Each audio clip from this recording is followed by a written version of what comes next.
Guys, what's going on? I hope you guys are well. So guys, Josh Taylor's been calling out Terence Crawford. He feels that he's going to be the man to fight Terence Crawford after he deals with Jose Ramirez. I think that will be a good fight for Terence Crawford and Taylor for that matter. Will Josh Taylor go into a fight with Terence Crawford straight after moving up? I don't know, possibly. But in terms of him fighting Terence Crawford, I think he needs to, in my opinion, solely focus on Ramirez and not worry about Terence Crawford. I've been hearing him talk about Manny Pacquiao as well. I think he just needs to solely focus on Jose Ramirez, because I don't know why a lot of British fans seem to think that's an easy fight. I don't know what you've been watching in Taylor that makes you think that's going to be an easy fight. I've seen all three of his fights that I think are world level: Baranchyk, Victor Postol, and Prograis.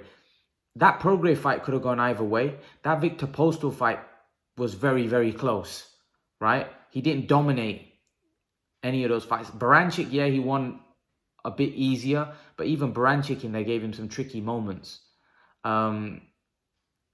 I think people are overlooking. I genuinely think people are overlooking how good Ramirez is. And I don't know whether that's because Josh Taylor has a huge following in terms of in Scotland, where those guys are very emotionally attached to Josh Taylor. And they're kind of, I think they're picking Josh Taylor at the minute to be something that he's not quite yet. Like, he's a good fighter, don't get me wrong. He's skilled and he's very good. There's no doubt about that. He's a skilled fighter. But to say that Josh Taylor hammers Ramirez and Ramirez isn't even in the same class, well, like I said, I just saw him have a fight with Prograis. And like I said, I personally had that fight a draw. And if anyone deserved to probably nick it, it was probably Prograis. If that fight happened in America, maybe Prograis would have got the decision. And even the Victor Postol fight was very, very close. I've seen all of his fights. I saw the Baranchyk fight as well. And that was probably his most dominant win, Baranchyk. The other two were very, very close. Very, very close. So again, for me, I don't know what you guys have been watching in Taylor that makes you think he's going to destroy Ramirez. I don't see it. I don't see how he's going to destroy Ramirez. I think I favor him to beat Ramirez, yes. But he's not destroying him, or he's not, there's nothing I've seen from Taylor that suggests that he's going to beat him easy, because Ramirez is a very, very good fighter. From what I've seen, I saw Ramirez against Hooker. Ramirez is a very, very good fighter. And I think people are probably overlooking Ramirez because of the performance he had against Postol. But let's not get it twisted.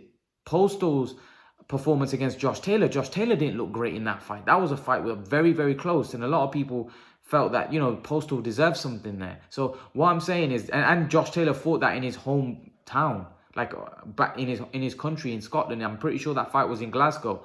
So again, anything close Taylor was going to get.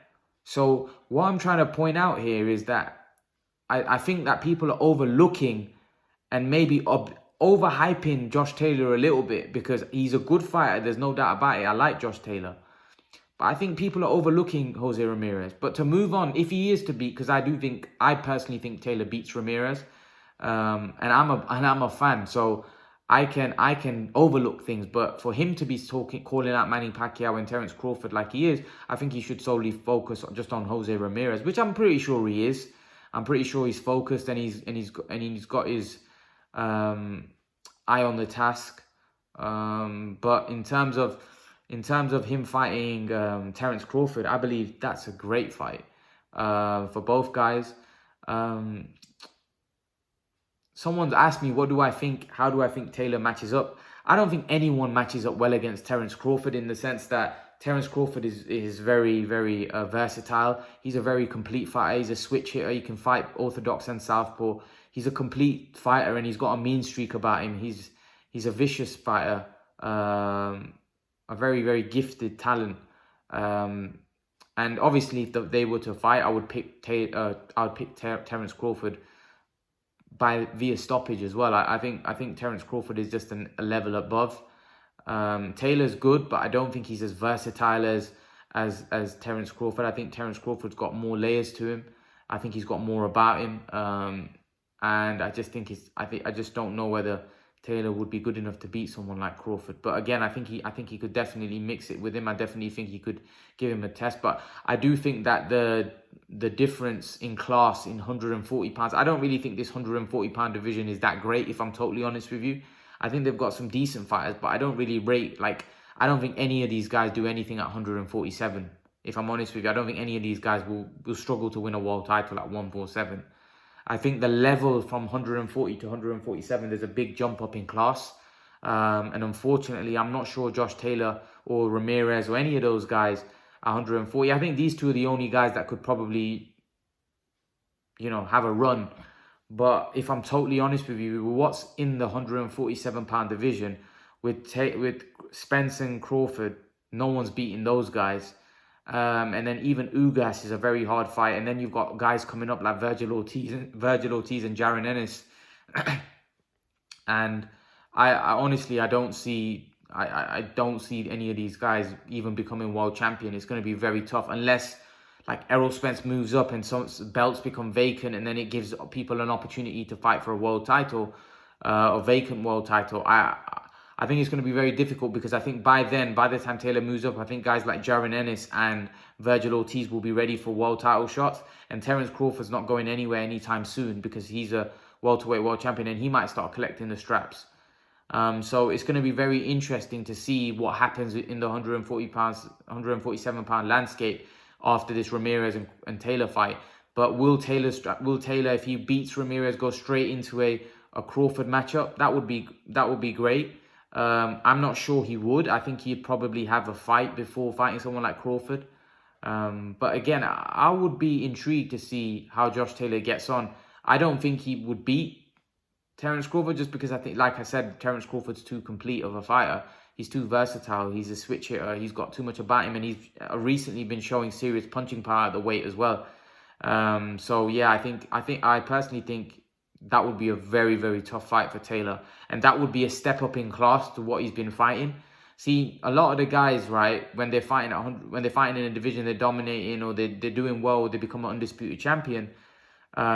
Generally, they can move up weight, and they can win a world title at that weight. But the problem is the kind of killers that we've got in the 147 pound division, you'd have to say that I can't see Taylor beating any of the world champions. Like Ugas possibly, but I don't think Ugas is going to stay champion for long. I think Ugas is probably going to fight Errol Spence, and Errol Spence is going to hold that belt. And then Errol Spence beats Ugas, then that'll leave only Crawford and Spence the champions. And you really can't see anyone beating those guys out. Anyone in and around those weight classes. You just can't see 140 pound or 147. You can't see anybody beating those guys. Those two are the standout fighters. And they're not just the standout fighters in the division. They're the standout fighters in boxing, pound for pound. They're up there, top 5 in most people's rankings. So I think it's going to be very difficult. I think it's going to be very difficult for anyone to dislodge those guys. And in terms of how Taylor gets on with Terence Crawford, I would favour Terence Crawford by late stoppage. I think Terence Crawford's physically very strong. I think Terence Crawford's also shown he can take a punch. I think Terence Crawford has got a big punch. I think Terence Crawford's very fast. I think he's very fast of feet. I think his ring IQ is unbelievable. He's just a complete fighter. So it's hard to see anyone. Like, most people have Terence Crawford beating Spence. And that's how highly people rate Terence Crawford. Terence Crawford, I know his competition hasn't been the greatest. Like, a lot of the fighters he's been fighting are not, people don't consider them elite fighters, or they think that some of the fighters that he fought were past their prime. But Terence Crawford is definitely a serious talent. And I don't think, in my opinion, that Josh Taylor would beat someone like Terence Crawford. I think he would give it his best. But I think a lot of the fans that I've spoke to, and even some Scottish fans that I've spoke to, don't think he beats Terence Crawford.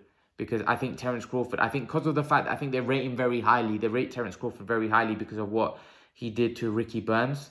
And I think I think a lot of them I spoke to one Scottish guy, and he said, Terence Crawford, when he beat Ricky Burns, I thought this guy was special then. Like, I don't think anybody thought he would go on to achieve what he did. I know this guy was saying, "Oh yeah, I think he would have gone. I expected him to achieve what he's had." Come on, nobody expected Terence Crawford to go on to do what he did, become a 3-division world champion, to go on become an undisputed 140-pound. Nobody saw that, you know. But obviously he was trying to say, "Yeah, I saw that. I knew he was going to do all of that." I didn't believe him, because obviously when I first saw Terence Crawford, yeah, I thought he was decent, but I didn't think he was going to go on to do what he did, what he's done. You know, this guy's gone on to become like an elite fighter, like a top pound for pounder, one of the best in the world. Like, no, I didn't think he was that good. I thought he was good when I saw him against Burns. I didn't think he was going to go on to become that great. But he certainly has, and I just can't see anyone beating him apart from Spence. I think it's going to be very difficult for anyone beating Terence Crawford. I think Terence Crawford has got elite level skills. I think his skill set is on another level. So if I'm honest with you, I can't see Josh Taylor. I can't see anybody. The only guy that I would say that could beat Terence Crawford is Errol Spence. Everybody else, whether they're coming from 140 pounds, whether they're in the 147-pound division, I would favour Terence Crawford to beat them. I think Errol Spence is the only guy that I think has a very good chance of beating him. Everybody else, I wouldn't favour them at all. And Taylor would just fit in that same category. I wouldn't favour him at all. I think he would give up a great fight. I think he would come and bring it, because that's what Taylor's about. Taylor's got heart. He's got guts. He's a tough man. But in terms of him beating Terence Crawford, I think I don't see him beating Crawford. I think Crawford's special. I think Crawford's a next level. And unfortunately, I think Taylor will come up short. But again, that doesn't mean he can't mix it with him. That doesn't mean he can't get in the ring with him and prove us wrong. You know, that's what we want. We want to see great fights, and he definitely deserves a crack at someone like Crawford. You know, he wants to. And the thing is with Josh Taylor, he wants to fight the best. He wants to get in there with these guys and prove how good he is. And that's what I like about Taylor. You know, he's got that willingness to go and test himself. You know, he's been stepping up and fighting the best in his division in very early on in his career. So you've got to give him respect. But Terence Crawford may be a step too far. But leave your thoughts. Let me know what you think in the comment section below. Do you think Josh Taylor has a chance? I know I'm not giving him much. I'm giving him any chance against Terence Crawford. But do you guys think that I'm wrong? Maybe he does have a chance. Maybe you do think he beats Crawford. Maybe you tell me a reason why you think he beats Crawford. Leave your thoughts. You know, I'm open for discussion. I'm open to debate. If you think Josh Taylor beats Terence Crawford, tell me why you think he beats Crawford. Leave your thoughts in the comment section below, guys. And guys, remember to please like, share, subscribe to my channel. I'll see you guys in the next video. Peace.